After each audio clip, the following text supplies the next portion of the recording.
Hi, I'm Scott Lamorte from Itasca Bank Trust Company, your local bank with big shoulders. Together, we've been shaping the future since 1948, but we're just getting started. We take pride that businesses and individuals like you know us for our high level of customer service, financial strength, and up-to-date technology. What we really want to be known for is our connection to the community. Itasca Bank Trust Company may have a big bank ability, but we know what matters most: people. Join us as we invite members of the community to the table and have conversations as neighbors. Hi, I'm Scott Lamorte. Welcome to the Itasca Bank Trust Insights Podcast. Through this podcast, we hope to give you insights to the work we do with our customers and to our communities as we strive to be Chicagoland's best community bank. I have two great guests with me this morning. I have Michael-Anne Peck, Vice President and Chief Trust Officer of Itasca Bank Trust. Michael-Anne, welcome to the Insights Podcast. Thank you. And I have Monica Gurgiolo from Kelleher Holland Attorneys. Thank you. Thank you for being here. I want to talk a little bit about both of you and help our audience get an understanding of what you do. So you're both attorneys. So let me start out by asking, how do you two even know each other? Well, we thought about that when we were coming here, and we've known each other for probably, I would say 7 8 years, somewhere in there. Yeah, we both have evolved in our careers since we first met, but we met through mutual friends in the estate planning world. So we met at a lunch, and we kind of connected and, obviously exchanged numbers and have worked with each other professionally. And get together and just kind of, we've connected and stayed connected. And I enjoy working with Michael-Anne any opportunity I get and seeing her at social and other professional events as well. Yeah. So, Monica, I'm going to start with you, and I'm going to ask, clearly you've already kind of just stated you're an estate planning attorney, correct? I am. Okay. So tell us a little bit about your background. Where'd you grow up? Where'd you go to school, law school, all that kind of stuff? So I grew up in Rolling Meadows. I stayed local. I went to college at Roosevelt University back when they had an Arlington Heights campus. And I went to law school at Chicago Kent downtown. Okay. In between college and law school, I worked for a CPA firm for a bit. I am a CPA as well as an attorney. And then since graduating, I've been just focusing my practice primarily on estate, trust administration, and planning, and different variations of those areas. So now you have alphabet soup after your name on your CPA JD, that's it. So. There you go. What kind of brought you into the estate planning side of being an attorney? Well, I know, I did tax work, I did accounting work. That's kind of how I think, I guess. And I don't like to go to court. I'm not one who likes to fight. I'm not one of typical attorneys see on TV who goes and fights the good cause. I've done it here and there. I don't really enjoy it. And this allows me to just work one-on-one with my clients and their families and really just kind of build a relationship and work, and I don't have other attorneys. Unfortunately, sometimes families do fight, but there's other attorneys in my firm who do that, so I don't have to. Very good. So is there anything from your education that you've sort of carried with you? Is there like a book you read or something that you heard or a professor told you perhaps, anything like that? I guess I had a tax professor in law school who, one of the things that stuck with me is when doing tax planning for clients, which we do a lot of, is don't be greedy. You can do some good planning and push a little bit, but just don't get greedy because then you tend to get caught and your clients get in trouble. As far as books, I honestly, I don't read a whole lot for pleasure anymore. I'm guessing you read at work a fair amount? Yeah, I stare at either very long trusts and other documents, either on paper or on a screen.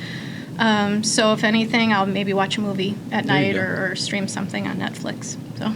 A particular genre of movies that you enjoy? Or? No, all over the place. Anything, Princess Bride is one of my all-time favorites. I knew I liked you for a reason. If I ever catch it That's anywhere, awesome. I'll watch it to the end. But really, all kinds of things. Awesome. Michael-Anne, I'm going to give you a turn. Tell us a little bit about your background in education. Sure. So I, like Monica, I grew up in the area. So I grew up in Western Springs. I went to college at Augustana College, and then I went to law school at Valparaiso School of Law. So, I have not gone far. Okay. So, how did you end up? Monica's over here working for a law firm practicing law. You are not doing that. So, at what point did that switch happen for you? Yeah. So, throughout my career, I have always had an estate planning portion of my practice. It's always been a part of it, but I did focus on domestic relations for quite some time. I acted as a GAL for different counties in the area. And What does that mean? Guardian ad litem. Oh. So Technical terms, huh? So basically, you're kind of the eyes and the ears for a judge during a divorce or Gotcha. custody issue. Yeah. So it was kind of a nice, it's a nice perspective to have, so you're not fighting over who gets the rugs, who gets the house. Your interest is really what's in the best interest of the kids. So I enjoyed that. And it kind of brought together I also have a counseling background and a mediation background. So that helped as a GAL. All of those tools were useful. But as I evolved in my career, I thought, do I want to do that forever? And when I really thought long and hard about it, I started looking for other opportunities, and I did look at going, to work for a corporation.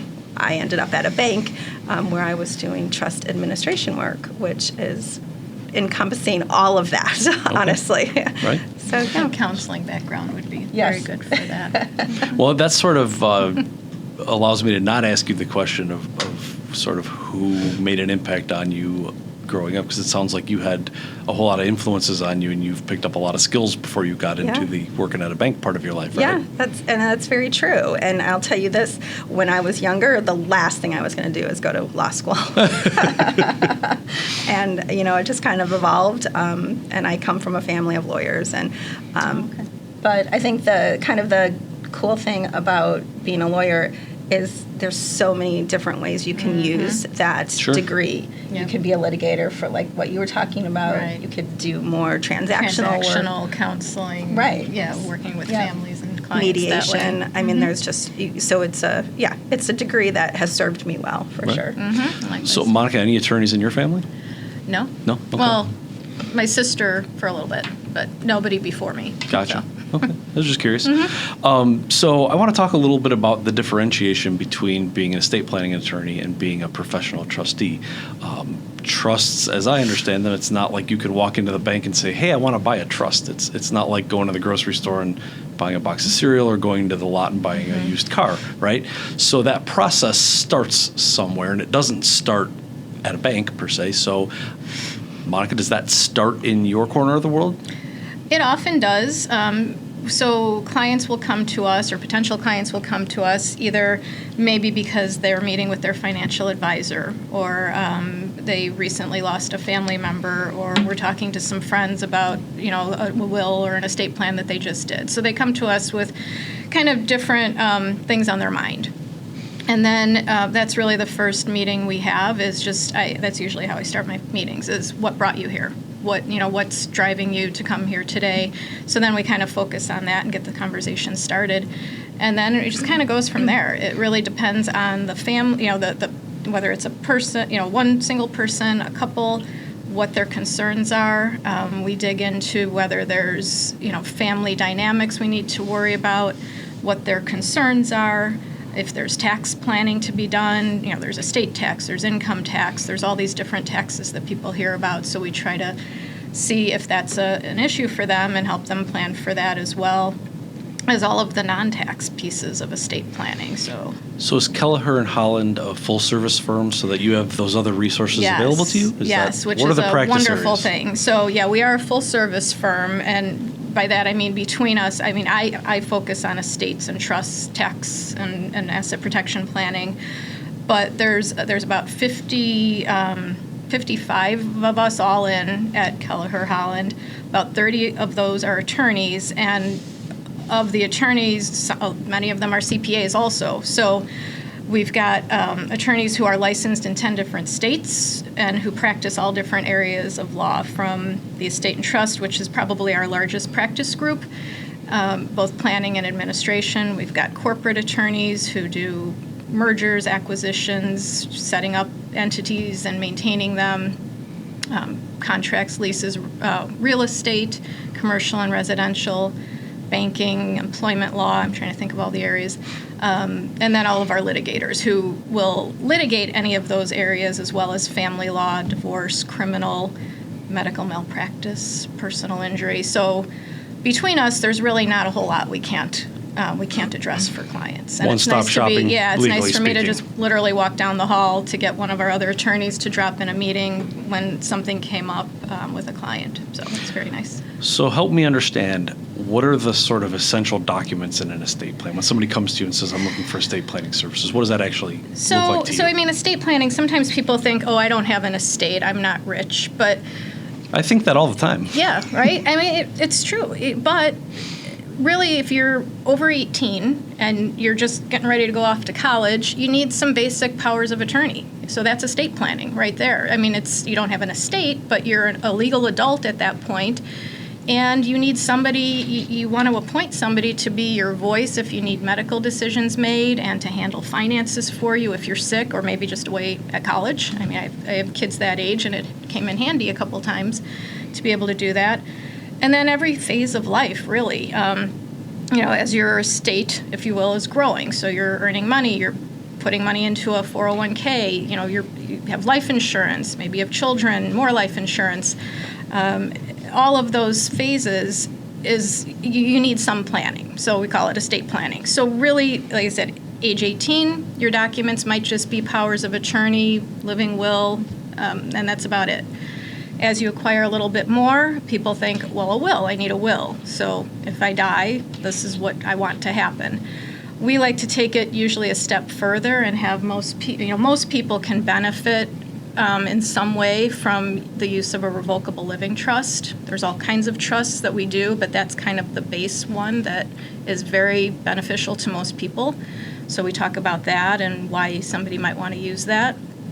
And also, like I said, the advanced directives, like a power of attorney, everybody needs that so that you have the chance to decide who's going to make your decisions for you and who's going to take care of things for you rather than letting the court decide, or hopefully, instead of having people fighting over it. Yeah. And on Monica's just kind of tag teaming off of her, thinking about kids going off to college and getting those powers of attorney, they're super important because I think many parents don't realize that once your child's 18, if they are in the hospital, you don't have the right. No legal That's correct, authority. legally speaking, Right. right?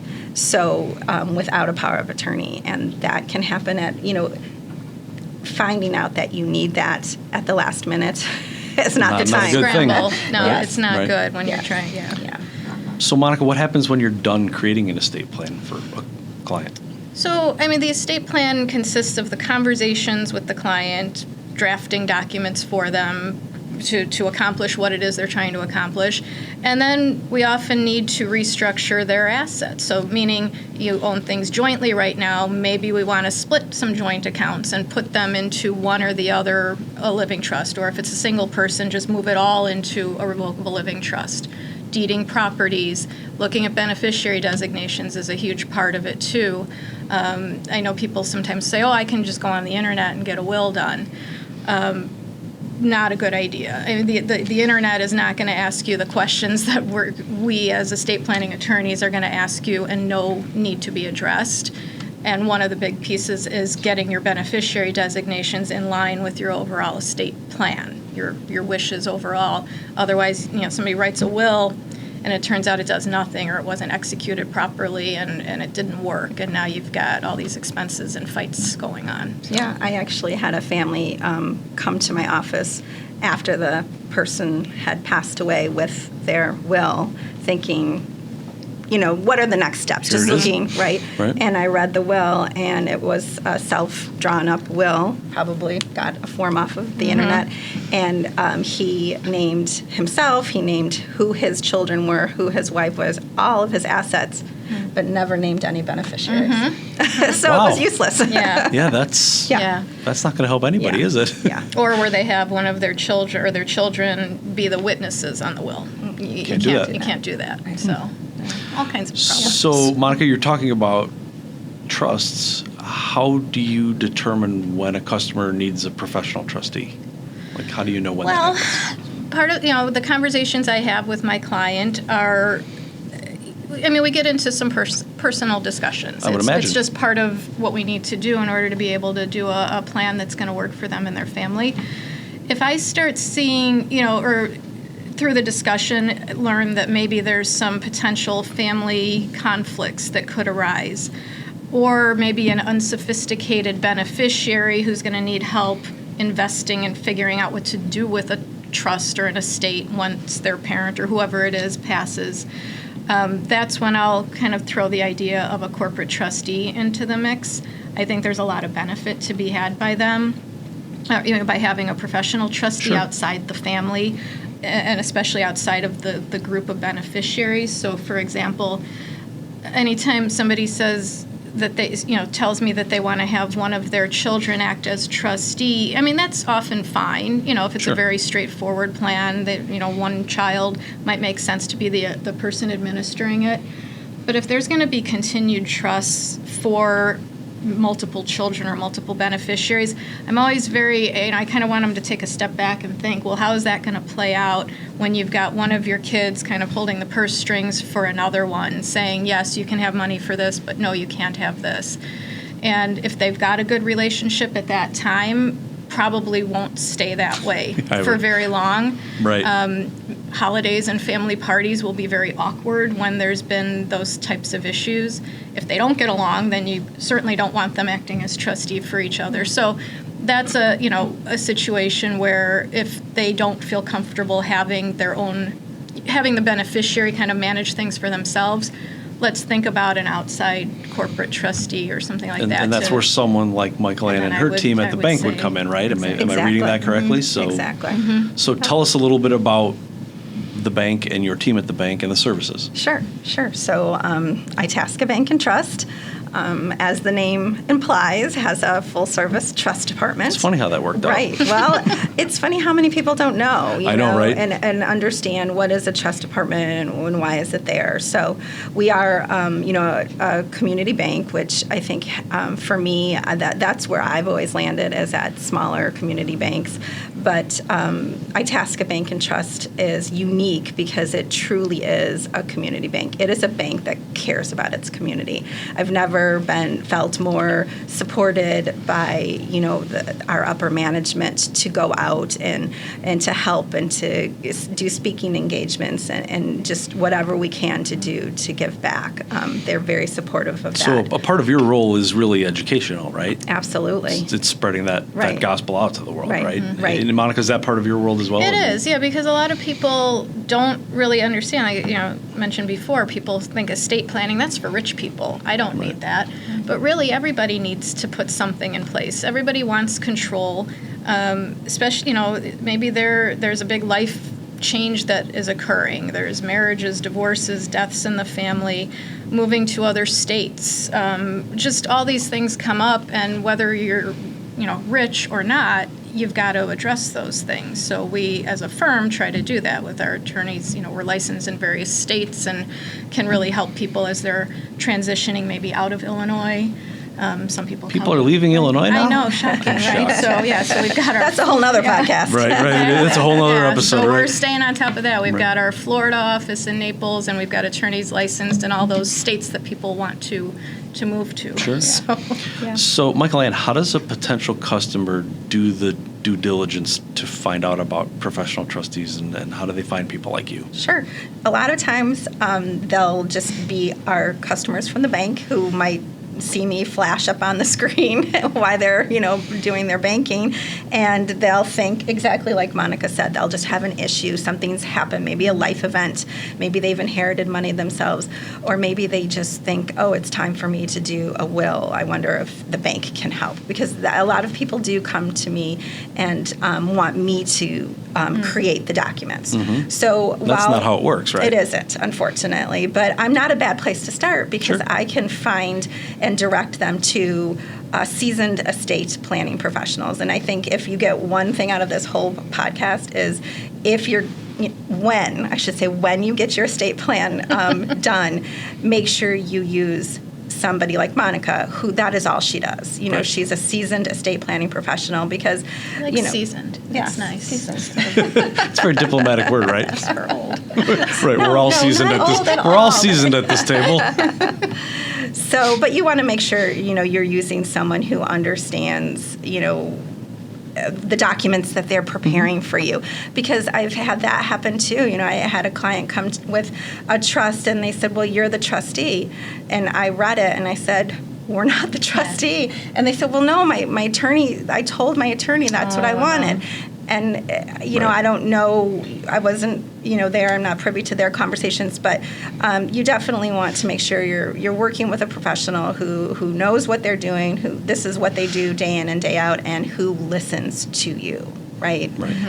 So anyway, so that's what will happen is it's a lot of times it's word of mouth. It's somebody I met at a speaking engagement or heard of me, or just a customer that came in to cash a check, and they'll come in and have a conversation, and whether they've got documents in the works and they're asked and they want to know what does the bank do for them and how could we help with their estate plan. I can explain that to them, or I can get them in touch with somebody like Monica to start their estate plan. So, yeah, go ahead. I was saying, likewise, we often have people come to us with their estate, their documents, this binder or booklet or whatever it is of documents that they have, and they have no idea what it means. So we'll often do that as a first step, is just say, okay, I'll read this and tell you what it says. Then you can tell me if that's what you want, and if not, we can help you update it and things like that. So, yeah, people don't often don't understand, or what they thought they had in there isn't actually in there. Right. So I know if I were a potential customer to either one of you, this is kind of for both of you, like, I'm not sure I would know the right questions to even ask. What are the questions that potential customers should be ready and prepared to ask either one of you? Honestly, people come to me sometimes just, I don't even know what to ask, and then I'll just kind of start.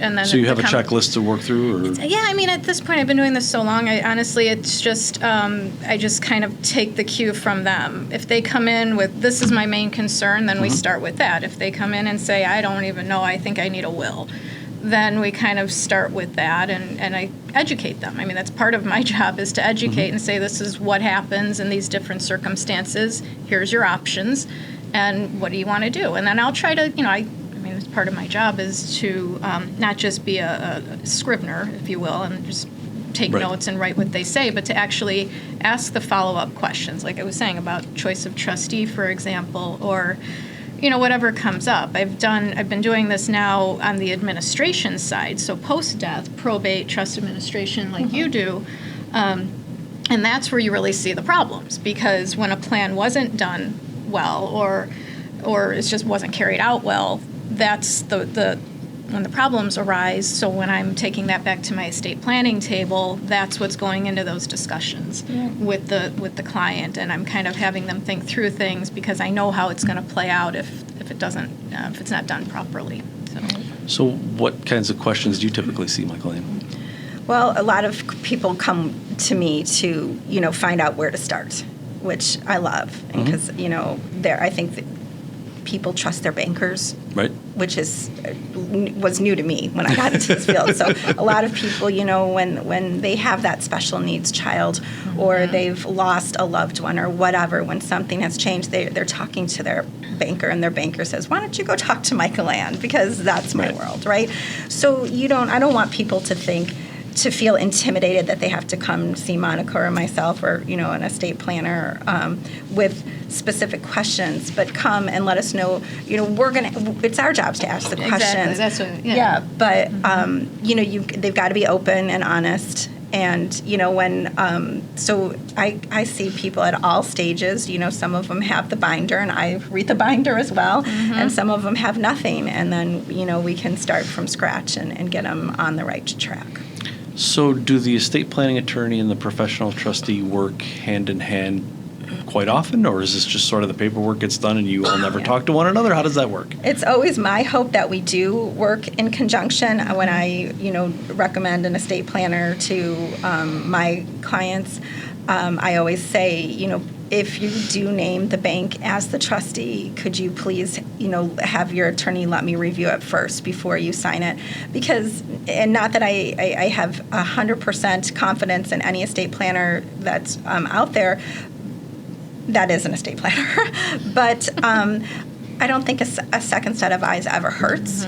And a lot of times, because I've been doing the administration side for so long, I can spot those problems that Monica's talking about.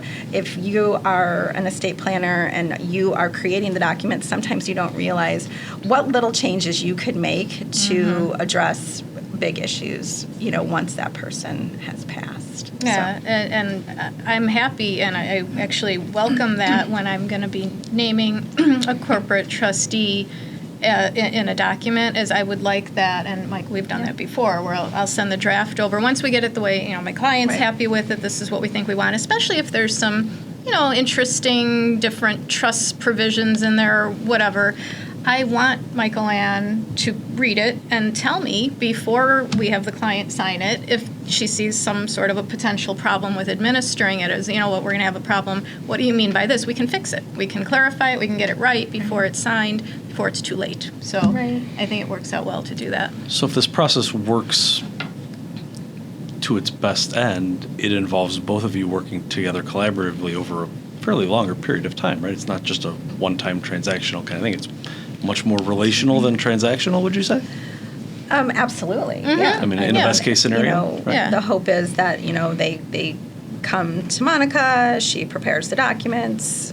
If they name us in the documents, then Monica and I'll go back and forth and get the documents to ready to be signed. And then once they're signed, I will keep a copy. Just so we know that, this is a potential future appointment for us.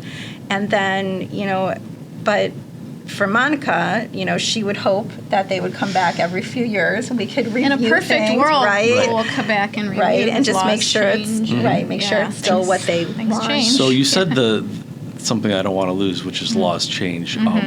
A question I was going to ask both of you, but I'll let you go first since you segued me right into it and you're teeing it up for me. Is it just me, or is there too much for the average person to know about the laws and tax codes and things like that to go without an estate planning attorney and a professional trustee? I feel that way myself. How do you feel? I mean, I'll take it a step further. I think there's too much just in the estate and trust and tax world for an attorney who doesn't just focus on this to keep track of. I mean, this is all I do all day, every day, some nights, and still just trying to keep up with the Illinois Trust Code and the Secure Act and the various Illinois property laws as they change and different techniques for asset protection planning and tax planning and business succession issues. There's just so much out there to keep up with, and then even just trying to understand, like I said, a lot of times I'll see somebody comes in with a will that they think is great, and I said, well, you own everything jointly, you have these beneficiaries named, and it doesn't really go together. You're telling me you want this, but that's not what this is going to do. So I think it is a lot for somebody who's not really focusing on this to be able to have a full understanding of everything that needs to be considered. Yeah. So you've both and mentioned to administer a trust. That's a whole nother right. And Monica mentioned the Illinois Trust Code, which is rather new. I was going to bring that up, but I was afraid of what Pandora's box I might open with that. I know a couple years ago that changed in Illinois. Right. So It's a big give us a little bit of Basically what does that mean? What does that mean? Yes. What does that mean to the average consumer? What changed? I mean, for us, it was, I think it was bittersweet, right? I mean, it has some really good things. It codifies a lot of things that, we were depending on case law for. Now we know that it is, So by codify, you mean put into state statutes? Yeah. It's now state law. Right? Yeah. Okay. So, but it also, from an administration perspective, the bitter part for a lot of people is it did codify a lot of things and made it very explicit on, there's certain notice provisions that if you don't, might have been fuzzy before, we had some arguments and now, those are kind of taken from us. So there's, it's a lot for a attorney who isn't an estate planning attorney to understand and retain and keep abreast of. But it's also even more hard for the average, lay person who this isn't what they do day in and day out. So whether it's administering a trust or writing a trust, there are definite benefits for using somebody who does it day in and day out.